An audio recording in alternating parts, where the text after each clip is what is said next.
No matter where CSUSB graduates move on to next, these Coyotes are prepared to excel because at CSUSB, we define the future.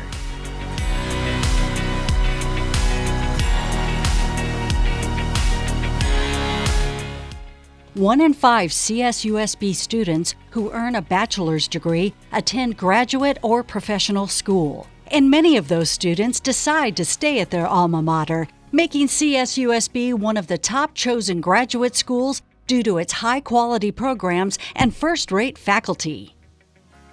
Take Ariana Cano, for example. After earning her bachelor's degree in communication studies, she remained at CSUSB to earn her master's degree in the same subject, where she gained significant research experience. Ariana was then accepted into 4 prestigious doctoral programs, all fully funded.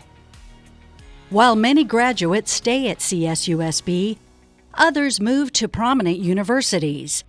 After earning his bachelor's degree at CSUSB in biology and anthropology, Emmanuel Gaita proceeded to Yale University to earn his master's degree in public health.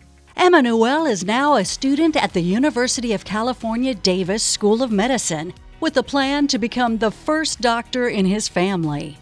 Graduates of Cal State San Bernardino leave with the tools they need to advance their lives. For many, those tools serve as a valuable stepping stone toward an even higher academic degree. We define the future.